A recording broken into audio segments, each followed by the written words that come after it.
In Little Worthy, people surrounding a model village keep getting murdered.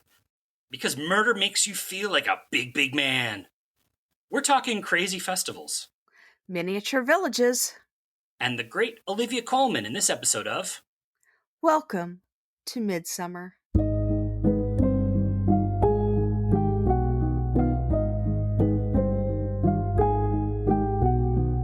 Hello, and welcome to Midsomer, the podcast where we dissect all the mysteries, the murders, and the many weird things about the long-running hit TV show, Midsomer Murders. I'm your host, Eric Buscher, and with me, as always, is my co-host, Eileen Becker. Hey, Eileen. Hey, Eric. Today we are talking about Small Mercies, the 5th episode of the 12th series. It originally aired October 28th, 2009, and it was directed by Peter Smith and written by Peter Hammond. Once again, the two Peters. Spoiler warning. We will be discussing the events of this episode, including the identity of the murderer. So if you haven't watched it yet and don't want to know who done it, pause this and go watch it. We'll still be here when you get back. Would you like me to show you how to fold a napkin to make it look like a bird? I've been learning how to do it. You know your problem, don't you? You've got a few of your pages stuck together. We open with an overhead shot of a small port with boats docked and people standing around. And oh my God, there's a giant... It's a model village. And that's caretaker Bob Moss making his rounds. The little village has everything. A fair, a church, a railway station covered in blood. Covered in blood.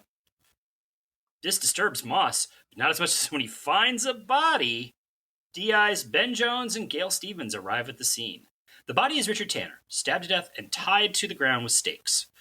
Little people have been placed all around him in a bizarre scene, even for Midsomer. Stephen tries to fend off the Compton sisters, the owners of the model village, from entering, but it takes DCI Tom Barnaby's arrival to stop them. While the lab techs search the model village, the detectives learn that local troublemaker Tanner has a history of trespassing in the village after hours. They inform Tanner's half-sister, Jackie, of his death, and she seems shocked. She says the locals hated him because he believed the village should never change and would fight any modernizations. She also claims that the local teacher, Rebecca Ricks, had a thing for Richard and would never leave him alone. Bullock finds evidence that Richard wasn't alone in Tiny Town, and Bob spills the tea on the Comptons. Harriet is incredibly devout and has never been married, while Hillary was married and widowed when she was young. Bob's been with them for 40 years and says they aren't the easiest to work for. Shocker! Tanner almost cost him his job, but Bob claims he didn't kill him. Rebecca also claims innocence. She had an on-again, off-again relationship with Tanner that was currently off. She doesn't handle rejection well, though, and has a lot of animosity towards his sister and hints that their relationship might have been the Midsomer incest standard. These two just don't know how to share. Jones notices tons of children's drawings of someone tied down exactly like Richard and is told it's theme week at the school and they are doing Gulliver's Travels, suggested by hotel owner Edward Palfrey. Rebecca throws some shade on gift shop owner Mike Johnson because Tanner fought with him when married Mike hit on Jackie. Mike says he was making a vessel for the local crazy craft race the night of the murder, although most likely he was having sex with married pub owner Kate Dove. Mike's wife Annabelle knows about the affair and also seems really connected to Kate's husband Steve. Did I switch to an episode of EastEnders or something? Maybe. At the Comptons, Barnaby finds a little cemetery in their yard. I guess they had a lot of pets? Harriet blames Bob for the murder. Not that he actually did it, but because he smokes and opens the village on Sundays, he's clearly allowed it to all go to hell. Harriet's a joy. After someone slides a small policeman figure through their mailbox as a message, Harriet tells Bob to stop talking to the police and threatens to fire him. Seriously, she is a warm, inviting human. So loving. Yeah. At the hotel, Edward's fiancée Bernice tries to get along with his goth daughter Krista, but Krista hates her, saying Bernice has a few of her pages stuck together, and she's 3 tomatoes short of a salad, and that Bernice doesn't understand what love is. Real love hurts Bernice. Krista and Tanner were lovers who would meet at the tiny village for sex. She was there the night of his murder, but left early and says he might have met someone else after her. It's the day of the Crazy Craft race, because why let a murder spoil putting on costumes and rowing barely seaworthy vessels around a stream? Finally, a midsummer festival I would attend. Mike is dressed as Neptune, complete with a trident, and Krista is a mermaid. Joyce Barnaby joins Tom and Jones to watch. Barnaby sees Bernice give Bob a little peck on the cheek. The race starts and it's instant chaos. People crash, fall into the water, boat sinks. So much fun. Joyce and Jones decide to cross through the brush to see the finish line. There they find Krista, stabbed with the trident. Joyce is horrified, and Jones has that look that says, "Here we go again." Seriously, bodies dropping like crazy. Let's take a little tourist info for Little Worthy this week. Yeah. Little Worthy is known for its celebrated and detailed model village. Just ignore the bloodstains. And is the home of the annual Crazy Craft Race. Recently, it has become the home of the popular internet character, the Wolf Hunter. Check out the display at the town's internet cafe. You can also stay at the nearby campgrounds, now specializing in glamping. Just make sure you keep your swimsuit on in the hot tub. Don't want to pull a Mark Williams. So, the first thing I've noticed about this episode is after, of course, the model village, as the sirens roll through, as the police roll through the town, and people kind of like checking out what's the hubbub. Does this town seem weird to you? Like there's something like off, and I'm talking like by Midsomer standards. There's something off by this town. People talk with awkward pauses. There's like a weird grayness to it. Some of the people looked like waxy. Did you notice that? A, they're British, and B, they're British. They're waxy and pale and pallid. All right. Please all our British listeners, address your complaints to Eileen Becker. No. For me, it didn't seem any different as far as the pallor. It did seem a little grayer, like maybe they were having to film on more overcast days, and that may have been it, because usually I know that they try to find at least a few sunny days to do some outdoor shots, and it didn't seem like they had as many this time. I also was kind of, because I'm watching these on more modern screens, but this episode was filmed well over a decade ago, where they may not have been using high-def cameras at the time. So, like, when you watch a lot of things from that time period now on, like, the new high-def TVs, you can see, like, makeup and weird discoloration. So part of me is wondering at that, but I don't know, that just seemed like Bob and Edward and Steve, and they just seemed weird in a way that it's never, I don't know. It's just struck me as like, they're not acting for large chunks of it. They just seem a little off, a little out of sync with everyone else on the show. Maybe it's just me. I don't know. That jumped out to me.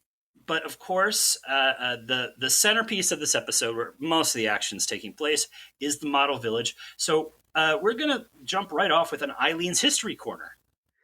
Yeah, because it really is the centerpiece of this. So you kind of really need to know what a model village is. And the model village used in this episode really does exist. It is Beaconscot, and it is in Beaconsfield, Buckinghamshire. It depicts an English village of the 1930s, so there is probably a Miss Marple figurine around somewhere. If only Tom had found it, we could have finally had that Miss Marple Midsomer crossover that we've all wanted. Beaconscot was opened in August of 1929 and was designed by Roland Callingham and his household staff, including like the cook and the maid and stuff like that. It is the oldest extant model village in the world. Model villages, also called miniature parks, may have existed before the 20th century. Model train sets date back to the 1830s, built by German artisans and pushed down the track by hand. In 1856 came the first self-propelled toy train in America. The first mass-market model train sets were produced in 1891 by German manufacturer Märklin. Lionel introduced its first electric train in 1901, and the popular HO and O scales were introduced in the 1930s. By the 1950s, model trains were the most popular toy for boys, and probably some girls, in the US. Many modelers built entire landscapes and cityscapes around their model trains, and they can be quite large, some taking over entire basements or buildings. Famous enthusiasts include Rod Stewart, who appeared on the cover of Model Railroader magazine, Michael Jordan, Frank Sinatra, Roger Daltrey, Elton John, and of course, the Polar Express conductor himself, Tom Hanks. Wait, you're saying America's dad likes model trains? America's dad likes model trains. Walt Disney had a small working model train in his backyard that was the inspiration for Disneyland too. So it's in our culture. Model villages are usually larger than model train sets and outdoors, and are more often now considered miniature parks. There are many in Europe, with several in the UK and Denmark, including the original Legoland, which opened in 1968. In the US, the Miniature Railroad and Village, the MRRV, dates back to a small Christmas party in Brookville, Pennsylvania in 1920. The setup eventually grew so large that it moved to the Buell Planetarium in Pittsburgh in 1954, where it was on display every Christmas. My dad always took us to see it when we were in Pittsburgh at Christmas time. In 1992, the Buell became part of the Carnegie Science Center, and the MRRV got its own dedicated permanent space depicting Pittsburgh in the early 20th century. Now, many model villages and miniature train sets depict cities or even entire countries during specific historic periods. You can explore model villages of France, Italy, Portugal, Catalonia, and Spain, Kiev, Canada, China, Turkey, Jerusalem, and the Holy Land, all over the world. Locally to me, the Cincinnati Museum Center, located in Union Terminal, a building that was the model for the Justice League's Hall of Justice, by the way, has a model of Cincinnati in the early 20th century, with trains, streetcars, and riverboats traveling through a recreated cityscape. As far as I know, no one has been murdered there. There's obviously a sense of nostalgia with these villages, whether they be model villages, model trains, cityscapes, or even the little Christmas villages that people put up every holiday. There's a utopian attempt at order and the perfection of civilization that appeals in the same way as the computer game SimCity did. Whether we look to the past or the future, we are always looking for some sort of paradise. But as Barnaby says to Jones, you look at this, you'd think you're in some kind of rural paradise. And how wrong you'd be.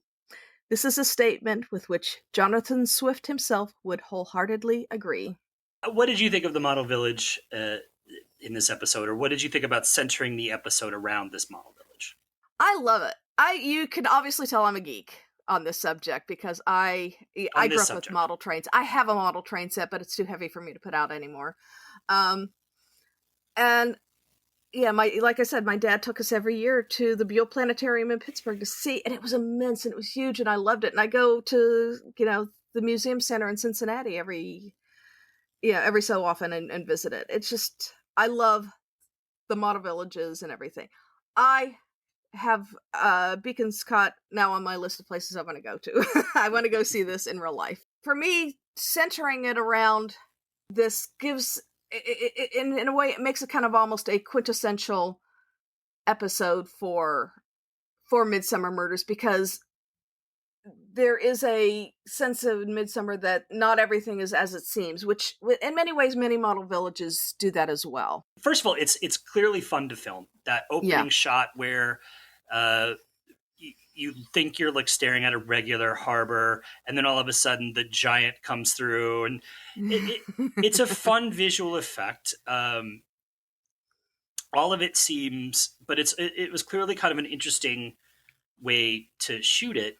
And an interesting place to have a body be found.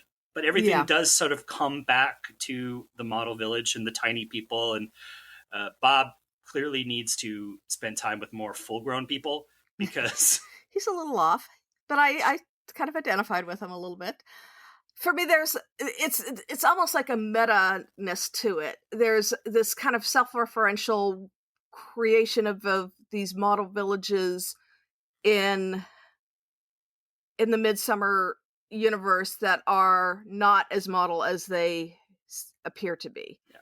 We all love looking at these quaint little towns and how beautiful they are, and yet we love the fact that there's murder and incest and gossip and all this going on behind the scenes. And it's so detailed. Like there's the house that's sort of smoking and on fire. There's the pub, which had to be fought for. Yeah. The railway station, but his reaction shot when he sees the blood that's like all smeared all over the railway station. It's kind of, huh, that's not supposed to be there. Yeah.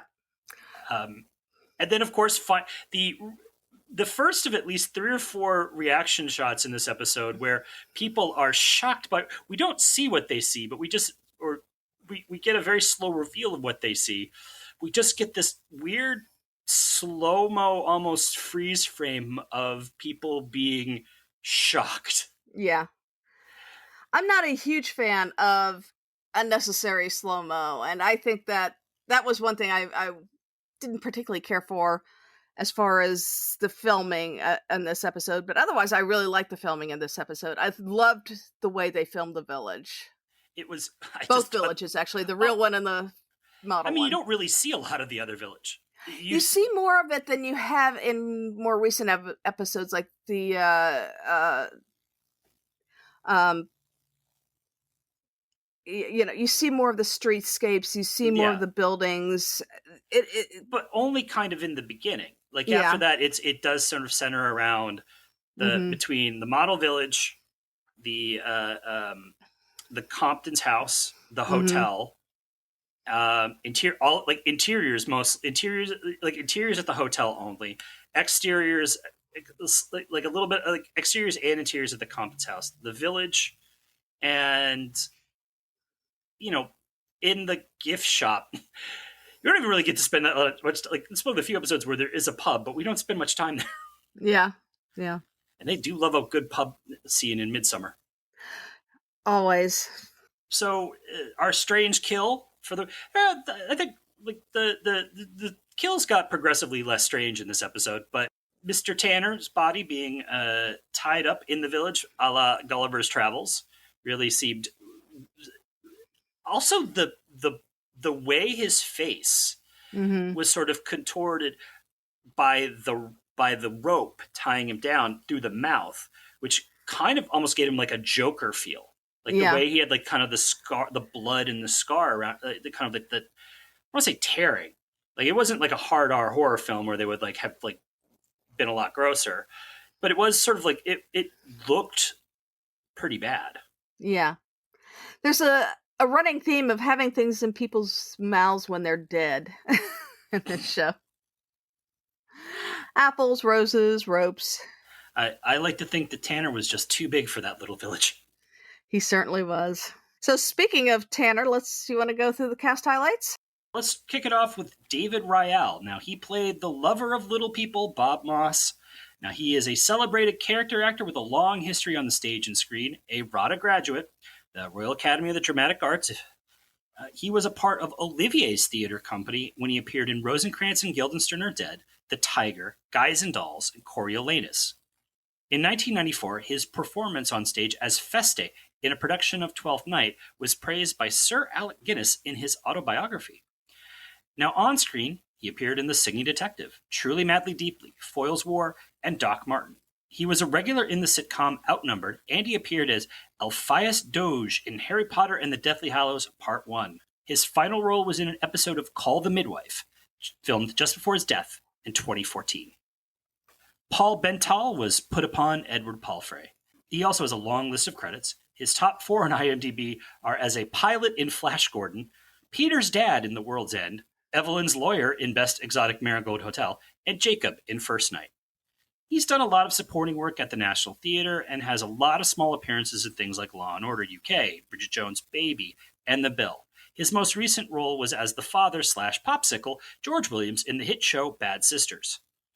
I honestly think it's a little strange he hasn't had more prominent roles, because I thought his scenes of grief in this episode were palpable.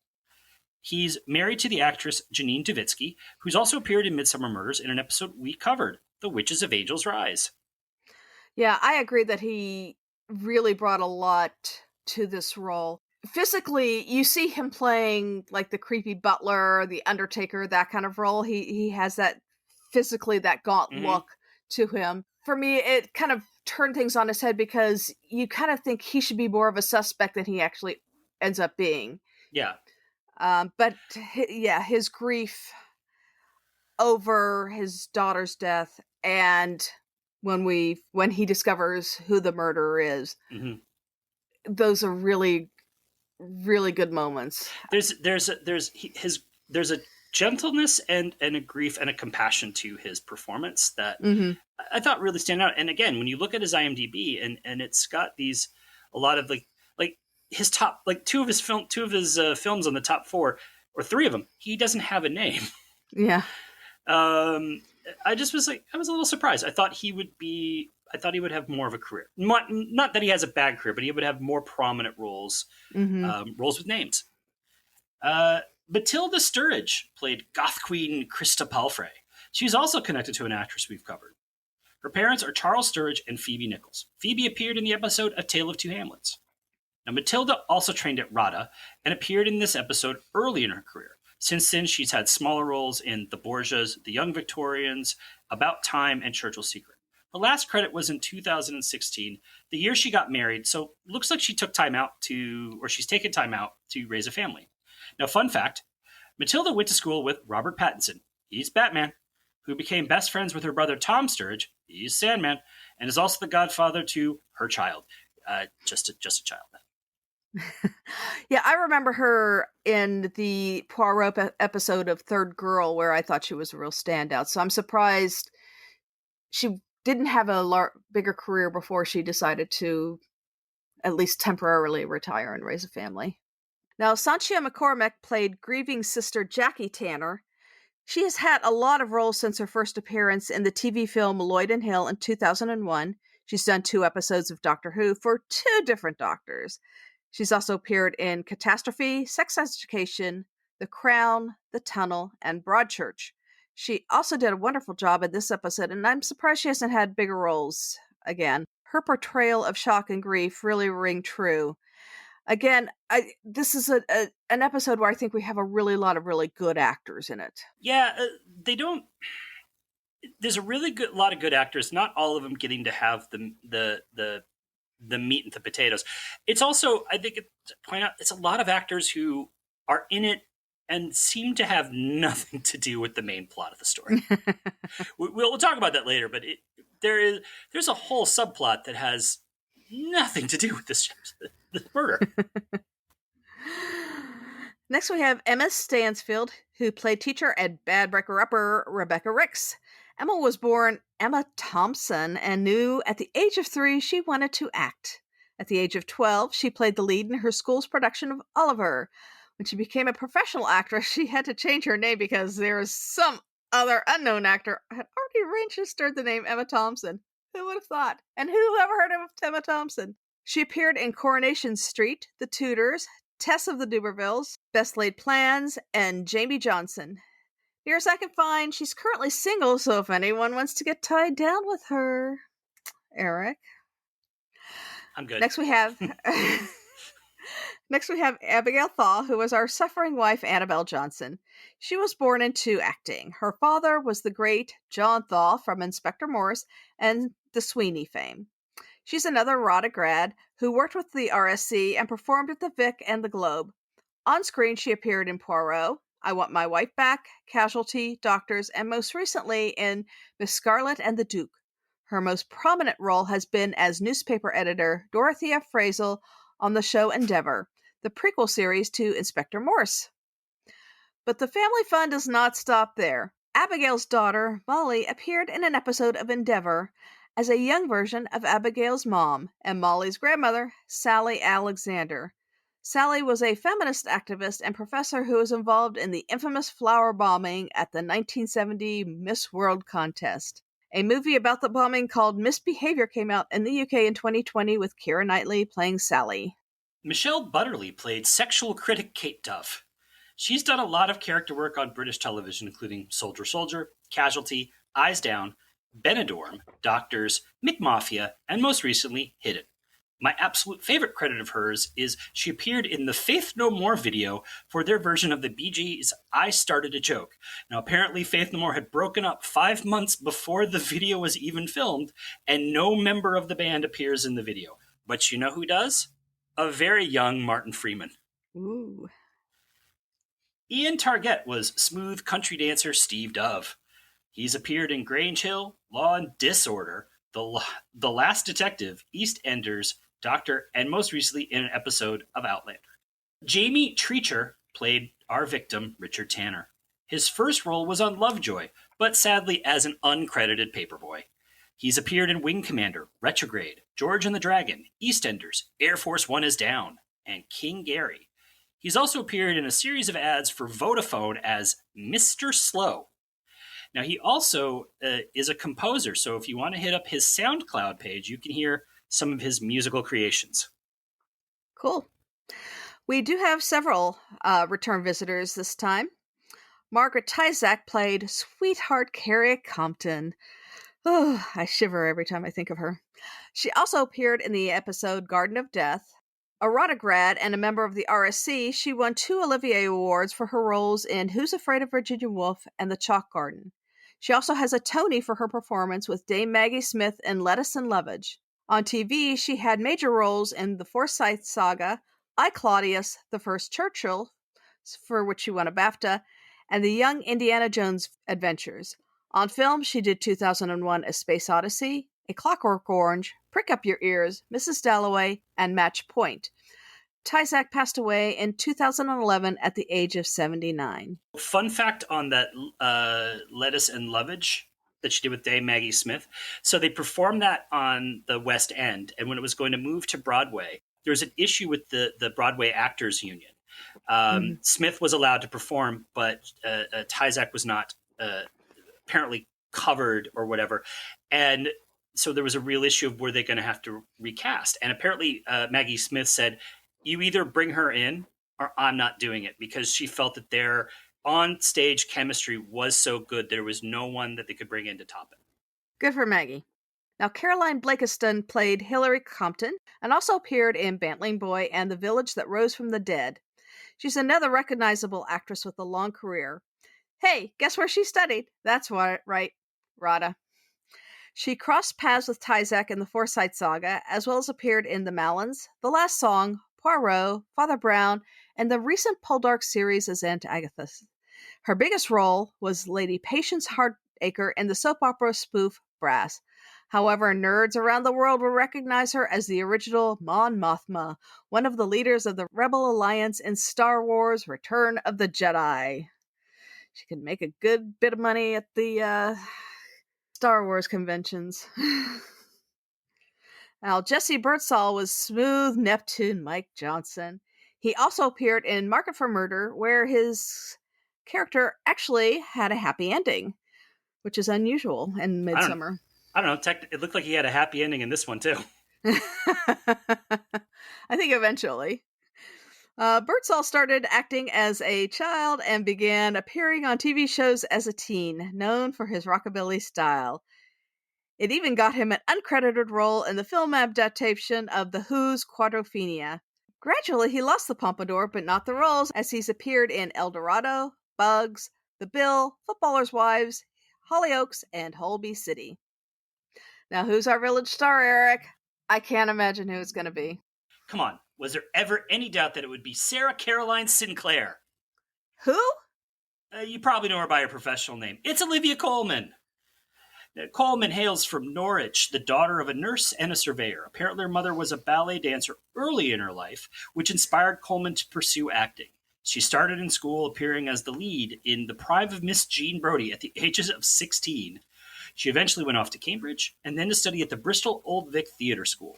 Her professional debut was on a BBC sketch show called Bruiser in the year 2000, and her breakthrough role came in 2003 in the hit comedy Peep Show, created and starring David Mitchell and Robert Webb. Now, the three of them were close friends from Coleman's Cambridge days, and she would go on to appear in a number of their projects, so much so that apparently her people, her agents, and her managers had to urge her to stop. Otherwise, she would be too closely associated with their work and not her own. She went on to roles in Hot Fuzz, Green Wing, Rev, The Iron Lady, and 2012 before her next major breakthrough, sharing the lead in Broadchurch with David Tennant. Now, her performance won her a well-deserved BAFTA and an international Emmy. She received a Golden Globe for her performance in the Night Manager miniseries. After that, it's all royalty, baby. She won the Oscar, the BAFTA, and the Golden Globe for her performance as Queen Anne in the film The Favorite. In 2017, she was cast as Queen Elizabeth II for The Crown and won an Emmy, a Golden Globe, and a Screen Actors Guild for it. That trophy shelf, it's getting crowded. Her most recent work included the acclaimed show Landscapers, the film The Lost Daughter, where she got a lot more award nominations, and the hit Netflix show Heartstopper. Coming up, she will be in Marvel's Secret Invasion TV series and the musical Wonka, starring Timothée Chalamet. That's not bad for someone who many, many years ago did an ad for toilet roll with the line, "Be kind to your behind."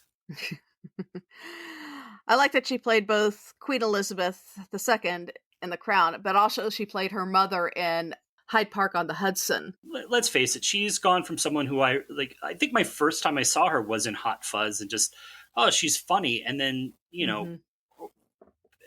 but man, she was a revelation in Broadchurch. And to see her career, this episode would have come sort of in that, in that period where she was doing things like Hot Fuzz and Peep Show and the like. I think she's fantastic in this episode as a character that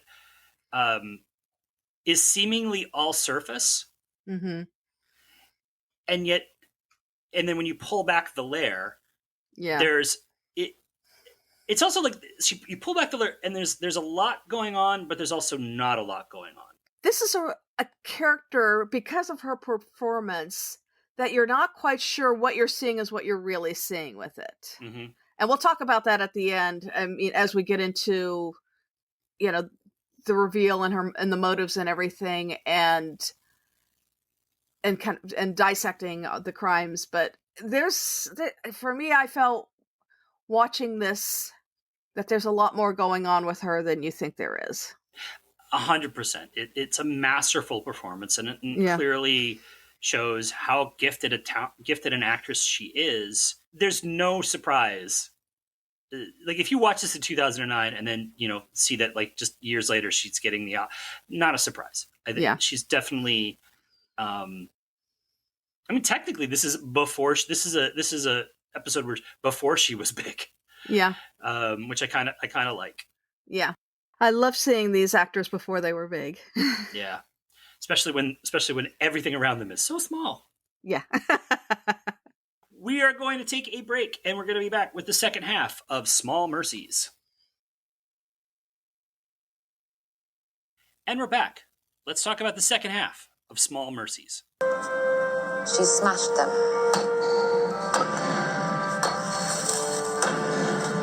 So I smashed her. While Joyce sits in the back of an ambulance regretting her life choices, Bullock wonders why the trident would be so sharp. If it was just for the race, Mike claims he lost the trident when his boat collided with another and that he had no reason to harm Krista. He says Jackie made the trident so sharp, but Jackie says Mike requested it be sharp, so Mike says, yeah, okay, I wanted it sharp so I could use it later for, like, picking stuff up. Checks out. Meanwhile, Steve ignores his wife completely to comfort Annabelle, and Hillary tells her sister about the murder. They clearly know more than they are saying, and they clearly do not like each other. Hillary goes to visit Bob, and it quickly becomes evident that these two have a past. At the hotel, Barnaby finds a grieving Edward. He says that Krista's mom abandoned them when she was 4. Bernice came along a few years ago and has really helped him heal his heart. She tells Barnaby that she is the one who came up with the Gulliver theme and suggested it to Edward. She's originally from another village where she had been looking after her adopted mom. When she passed away, Bernice moved and found a job at the hotel, the very first place she applied. Bernice says it was fate that brought them together. Barnaby and Jones finally get around to investigating Tanner's house after like 2 days, where they find some of the stakes that were used to tie him down. Sister Jackie tells them she also sold stakes to Mike Johnson. Barnaby then walks through the model village, running into Bob Moss. He asks about the kiss of the race, and Bob deflects, saying, Bernice would kiss anybody if she's happy. She's like a kid at a party. He also says the Comptons wouldn't have had time for any pets over the years, so what's that graveyard all about, especially when someone sneaks in at night and places flowers on the graves? This sends Harriet into a frenzy, and she smashes all the tiny gravestones with a hammer. Someone isn't too happy about it, because someone brings the hammer down on Harriet. The detectives find Bob holding the bloody hammer. He claims to have killed Harriet, but Barnaby knows he's lying. He's figured out that Bob and Hillary had a one-night stand after her husband died, and the result was Bernice. Rather than live with any possible shame or stigma, they gave her up for adoption. Didn't stop Harriet from holding it over them. She was a peach. Totally a peach. Bob contacted Bernice when she was an adult and helped get her the job. She doesn't know who her mother is yet, and Hillary doesn't know Bernice is her daughter. The cemetery is for the model village's citizens who pass away. He really needs to hang with full adults. Edward looks for Bernice, who's gone missing. He checks inside a grocery bag and is shocked to discover a bloody coat. He calls in the detectives, snitch, who searches Bernice's room and finds more stakes. Barnaby finds Bernice at the little village and hears the reveal. Bernice is a bit off. She killed Richard because she saw him having sex with Krista and realized he had no respect for the model village. Krista was killed because Bernice just knew things would never improve between the two. Harriet had to die because she smashed the graves. So Bernice smashed her, even though she believed Harriet was her mom. She even suggests she had murdered her adopted mom. The episode ends with Barnaby and Bernice sitting in the model village while she sings a schoolyard tune. I mean, this is one of those episodes where it kind of feels obvious. You know, she was clearly unbalanced through the entire thing. She just kind of weird. A little too nice. Yeah, there is, for me, when you rewatch, there's something, because she comes across as kind of like the happy simpleton. And you wonder if that is just a role she has learned to play because of her circumstances. Because she comes across a little bit sociopathic in her motives. I think she genuinely cares about Edward. I think she generally seems to like him. However, did Edward's appearance and the way he kind of moved and he sort of shuffled like a zombie at periods, I was thinking, was she slowly poisoning him the way she killed her mom? I don't think she was poisoning him. I do think that she gave him something to help him sleep the night of the first murder, because he says he went to bed early and she said, you know, she had to clean up and everything. And she obviously knew that Krista was going to be meeting Richard Tanner. And I mean, she was prepared for it. That was the only one that wasn't opportunistic. Yeah. I don't know. I mean, I don't think she's sociopathic because then again, this is TV crazy, so it could be the kind of sociopath that also could love. Unlike the real world where they don't know what emotional bonds mean. I don't know. I don't think she was sociopathic in that. I think she just had that sort of, it's not even that I don't think she had a conscience. I think she just was like, well, the simplest solution is just remove the problem. So my adopted mom is very sick. I'll just put her out of her misery. Oh, this guy is disrespecting the village. We'll just kill him. Oh, she smashed these graves. Bad person. I'll smash her. You know, it's all sort of, that's what I kind of liked about the motives. There's no deeper plot. There's no trying to cover up anything. There's no, and again, this is a character where there's clearly been a trail of bodies that we've just never, we'll never know about. Yeah. Well, it's very heavily implied she murders her foster mom. Well, she flat out basically just says, no, she disagreed with someone. But no, I mean, like, again, this is a person whose main instinct is sort of, well, this if the fastest way to remove this problem is to kill somebody. Like, again, there's bodies we don't know about. Mm-hmm. Yeah. But I kind of liked the simplicity of that motive of just, they pissed me off. So yeah. Her description of why she had to kill Krista, it felt like it's something that she had heard before, and that girl was bad news. She was never going to change. That sounded not like something that she would have thought of on her own, but had heard like maybe somebody else say about Krista. And then she adopted that as her motive. And at least the ostensible motive, because I don't think she ever really liked her and she knew her. But as far as the phrasing of it, that seemed something that she had taken from someone else. Yeah. I mean, it sounded like Harriet. Yeah, it did.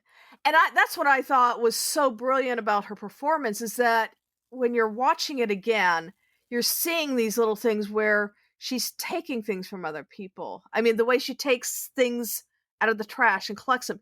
Yeah. She took some mannerisms from other people as well.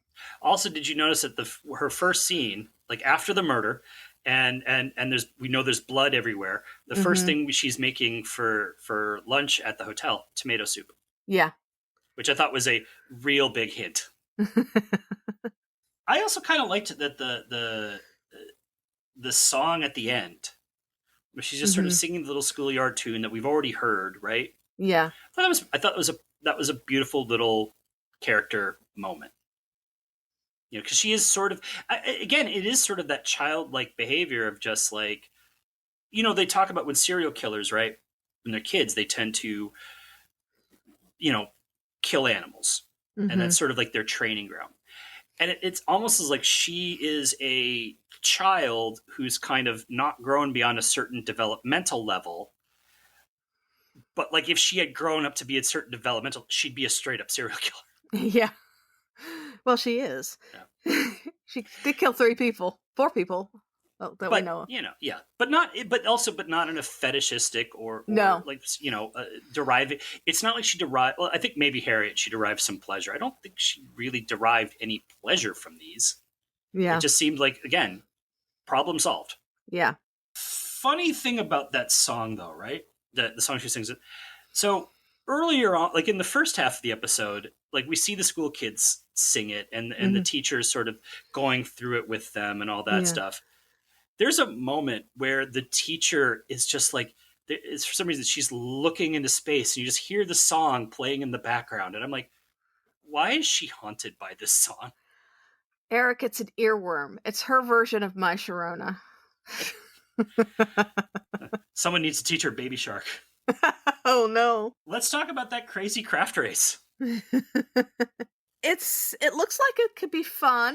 It looks like it's being held in a really cold day. Everybody has sweaters under their costumes, and then they end up in the water, and you're thinking, why are people doing this? I'm with Jones. I'm not getting involved with that. Oh, I would totally do it. You know, in New York, they used to, I don't know if they still do in post-COVID world, but they used to have a thing called the Idiot-a-Rod, which was a very, well, not a strictly legal competition where people would take grocery carts and like decorate grocery carts and wear costumes and race through like this relay course through various boroughs in Manhattan. I was in it one year. It was a lot of fun. Mm-hmm. So I would definitely do a crazy craft. I have done a bed race where they decorate the beds that way. It's just getting in the water. I would not do.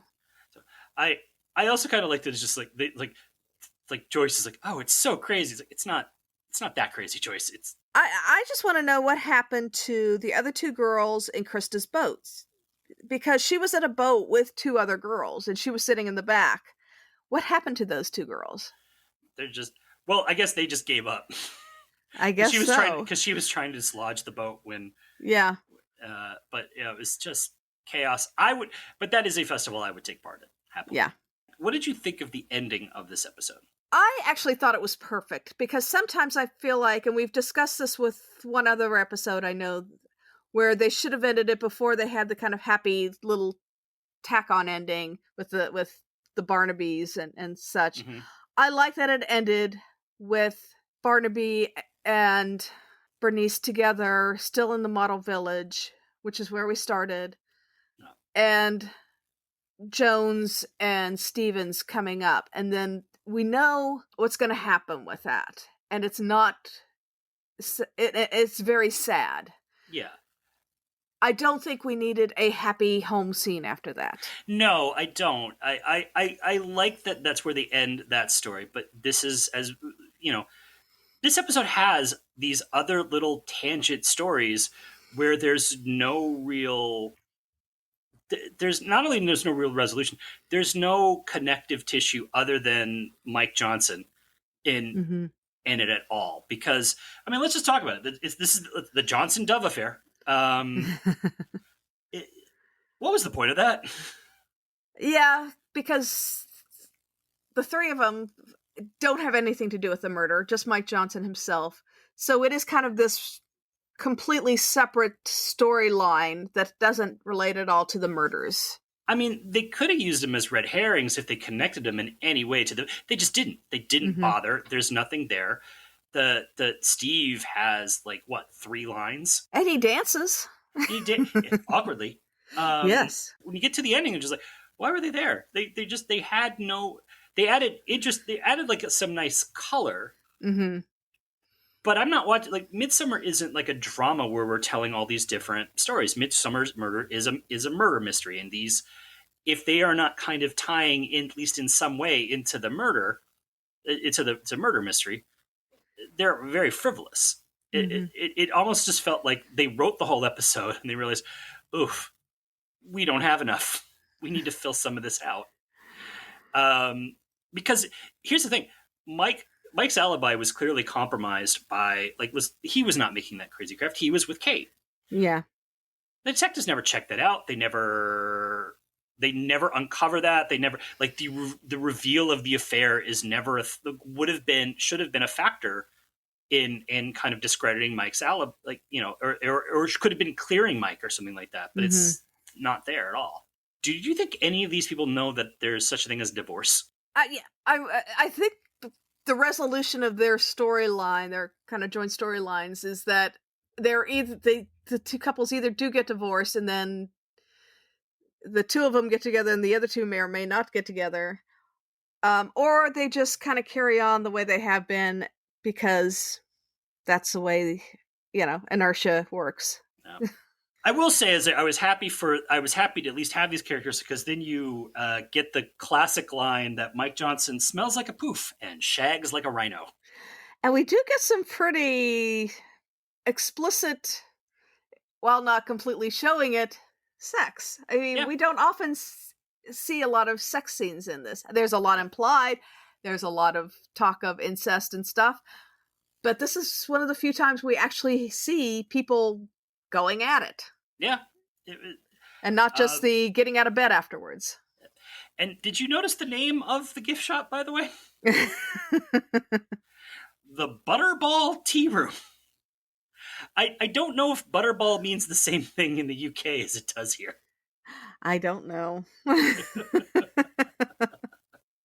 So I thought the interesting thing with the Gulliver's Travel is that Bernice says it's her favorite novel, or her favorite book, but she must have gotten a very simplified children's version of it, which is something that has happened really early on in the life of the Book of Gulliver's Travels. They took the Lilliputian part of it and made it into a children's book. That has happened. That was almost instantaneous after publication, but It is a very complex satire of the popular travel narratives of the day, as well as human nature and political systems. It's just, she uses it to murder. Yeah. She uses it to murder. Yeah. Now, yeah, she does use it to murder. But I think, either she has read the whole book and she's play acting this whole thing, or she did get the kids, condensed version. Now, a fun fact is that Olivia Colman's Bernice may have said that Gulliver's Travel was her favorite book. Her most famous role as Queen Anne in The Favourite hated Jonathan Swift and probably kept him from rising in the ranks of the Church of England. So, yeah, she's either pro or anti Jonathan Swift. We don't know. It all ties together. Yep. I also like the fact that there's a model of the slide tower that appears in the next season episode of Blood on the Saddle that can be seen in Bob Moss's workshop. So I don't know if they were, how far ahead they had planned episodes or whatever, but it was very funny because it is an exact model of it. Or Blood on the Saddle is like the ending of St. Elsewhere, it just exists solely in Bob Moss's mind. There's a lot of like strange sort of detective work. So, number one, when Barnaby tells the teacher just how Tanner was killed, Which, I mean, I guess the information is slowly getting out there, but that just still seems like kind of sensitive stuff that as a detective, you don't really just spill out. Yeah. It's not something you want to broadcast. Yeah. Also, it took them like you said, it took them 2 days to go do something that should have been done on day one, which was search his apartment or, 100%. His little house. And then, kind of connecting this to Corner, like, there wasn't a lot for Bullock to do.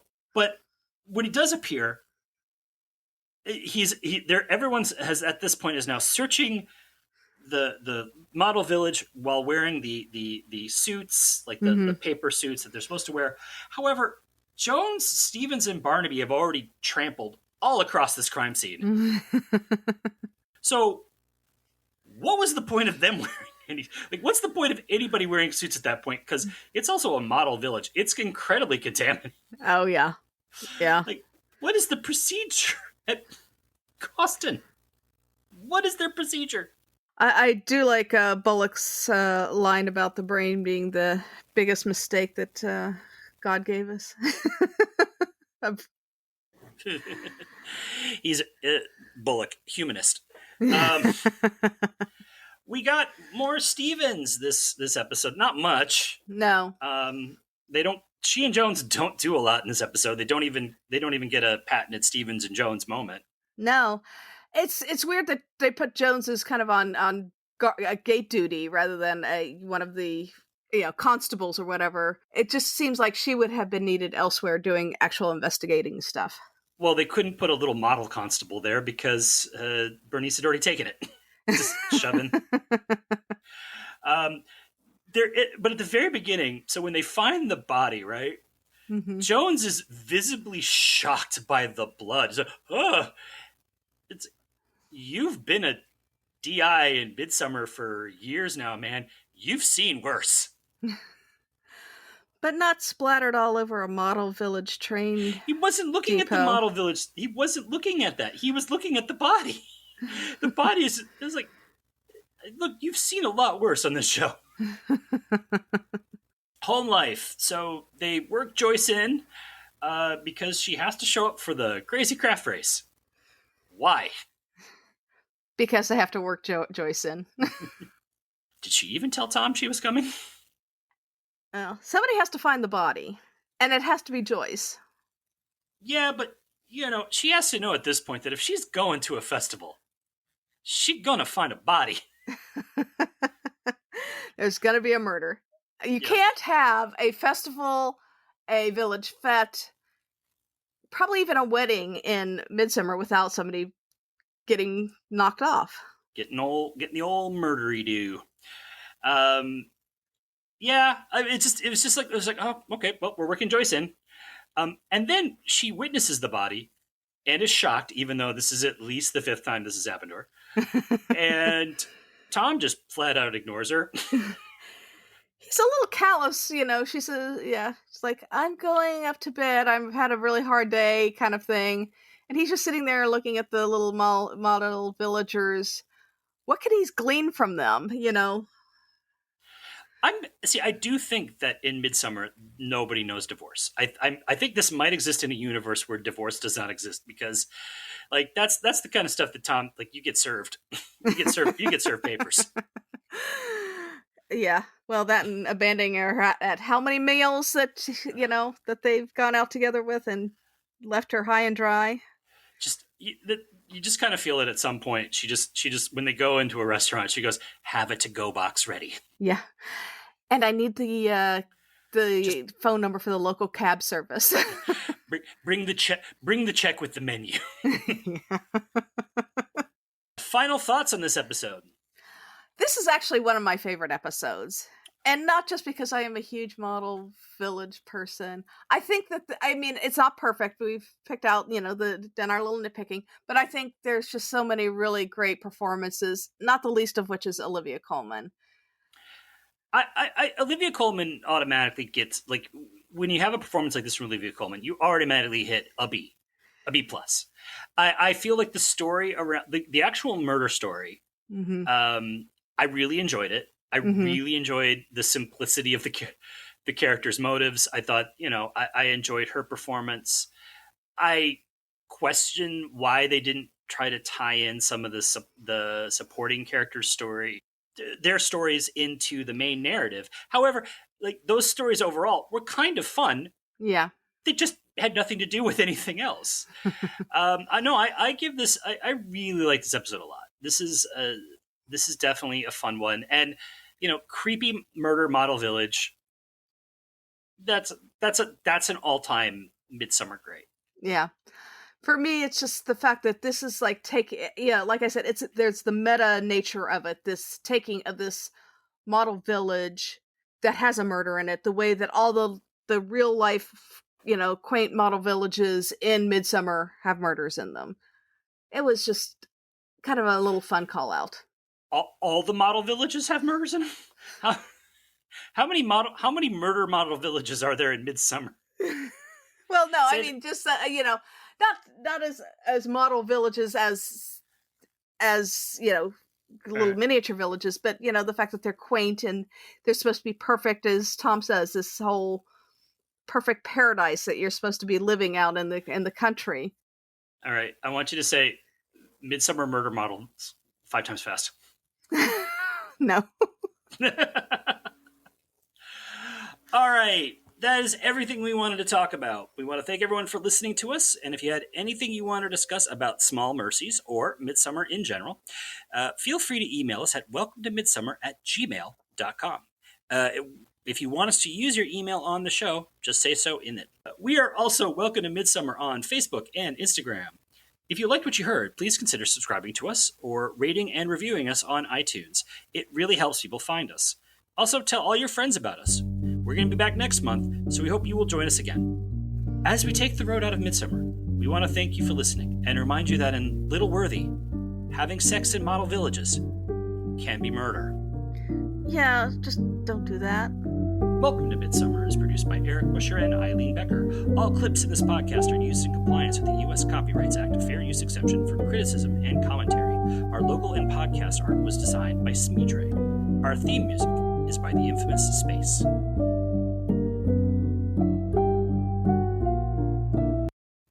We are also Welcome to Midsomer on Facebook.